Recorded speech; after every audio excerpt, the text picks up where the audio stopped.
السلام علیکم ورحمۃ اللہ۔ آج میں آپ کے سامنے حضرت آدم علیہ السلام کے دو بیٹے حابیل اور قابیل کا واقعہ پیش کروں گی کہ کس طرح قابیل نے حابیل کو قتل کر دیا، جو کہ سب سے پہلا قتل تھا۔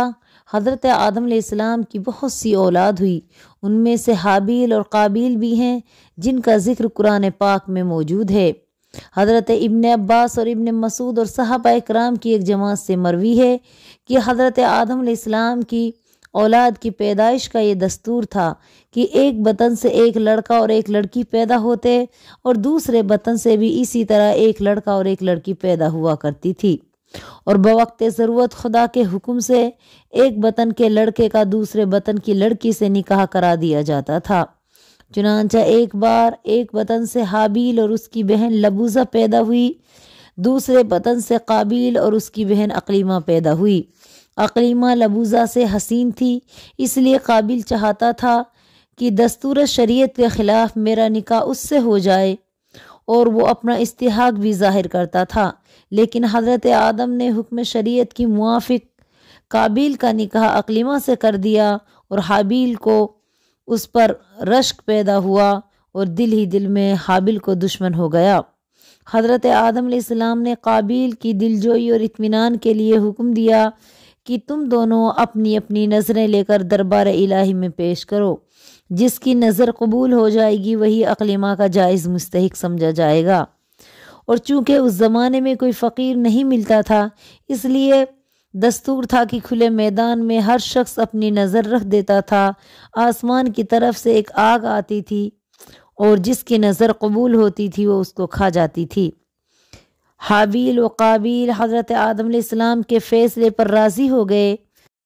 حابیل کے پاس کچھ مویشی تھے، وہ ان میں سے ایک فروا دمبا لایا، اور قابیل کاشتکار تھا، وہ گلے کے ردی خوشے لایا۔ دونوں نے اپنی اپنی نظریں رکھ دی، آگ آئی اور حابیل کی نظر قبول ہو گئی۔ قابیل کو اس بات پر اور حسد پیدا ہوا اور موقع کا منتظر رہا۔ جب حضرت آدم علیہ السلام حج کے لیے بیت اللہ گئے اور قابیل کو اپنا خلیفہ اور جانشین بنا گئے تو قابیل کو اور بھی اچھا موقع ہاتھ آیا۔ قابیل کہنے لگا، تو اقلیمہ سے دستبردار ہو جا ورنہ میں تجھے قتل کر دوں گا۔ حابیل بولا، اگر تو مجھے قتل کر دے گا تو میں ہرگز تیری طرف دست درازی نہیں کروں گا۔ مجھے خدا کا خوف ہے، اگر میں تمہیں قتل کر دوں گا تو اپنے گناہ کے علاوہ تیرے گناہ کا بھی وبال میری گردن پر ہوگا۔ اگر تو مجھے قتل کرے گا تو ایک تو تیری ذاتی گناہ کا بار تیرے اوپر ہوگا، دوسرے قتل کا وبال بھی تیری گردن پر ہوگا، لہذا میں تو ایسا نہیں کر سکتا، تجھے اختیار ہے، جو چاہے کر۔ بالآخر قابیل نے حابیل کو قتل کر دیا۔ مارنے کو تو مار ڈالا، مگر اب فکر مند ہو گیا کہ خون ناحق کو کس طرح چھپائے۔ کاندھے پر لاش اٹھائے اٹھائے مدتوں پھرا، مگر کچھ تدبیر سمجھ میں نہ آئی۔ اتفاق سے خدا کے بھیجے ہوئے دو کوے آئے، ایک نے لڑ کر دوسرے کو قتل کر دیا اور پنجوں سے زمین کھود کر اس مردے کوے کو دفن کر دیا۔ قابیل کی سمجھ میں یہ بات آ گئی، اس نے بھی زمین کھود کر اپنے بھائی کی لاش کو دبا دیا اور خود عدن کی طرف بھاگ گیا۔ بنی آدم میں یہ خون سب سے پہلا خون تھا، اس لیے آئندہ انسانوں میں جو خون ناحق ہوگا اس کے عذاب کا ایک حصہ قابیل کی گردن پر ہوگا، کیونکہ وہی اس کا موجد اور بانی تھا۔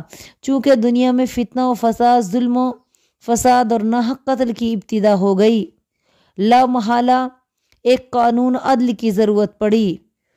قرآن مجید میں اللہ تعالیٰ نے ان دونوں لڑکوں کا اس طرح بیان کیا ہے، اے محمد تم ان کو آدم کے دونوں بیٹوں کا سچا قصہ پڑھ کر سناؤ۔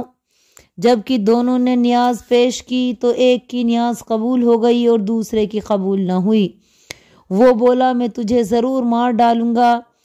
پہلے نے کہا، اللہ تو نیاز پرہیزگاروں ہی کی قبول کرتا ہے، اگر تو مار ڈالنے کے لیے میری طرف ہاتھ بڑھائے گا تو میں تجھے قتل کرنے کے لیے اپنا ہاتھ تیری طرف نہیں بڑھاؤں گا۔ میں اس خدا سے ڈرتا ہوں جو رب العالمین ہے، میں چاہتا ہوں کہ میرا اور اپنا گناہ سمیٹ کر تو دوزخی ہو جائے، اور یہی ظالموں کی سزا ہے۔ غرض اس کے نفس نے اپنے بھائی کے قتل پر ابھارا اور اس نے بھائی کو مار ڈالا اور خود ہی گھاٹے میں آ گیا۔ بالآخر اللہ نے ایک کوا بھیجا جو زمین کھرید رہا تھا تاکہ قابل کو اس طریقے سے دبائے جس سے وہ اپنے بھائی کی لاش چھپا سکے۔ کہنے لگا افسوس ہے میں اس کوے کی طرح بھی ہونے سے رہ گیا، میں کتنا گرا ہوا ہوں کہ اپنی بھائی کی لاش تو چھپا بھی نہیں پا رہا تھا۔ غرض وہ پھر پچھتانے لگا۔ تو یہ تھا حضرت آدم اور اس کے بیٹوں کا قصہ۔ تو ہمیں چاہیے کہ ہم ناحق ظلم و زیادتی کسی پر نہ کریں، اس کا عذاب دنیا آخرت دونوں جگہ ہمیں بھگتنا پڑے گا۔ السلام علیکم ورحمۃ اللہ۔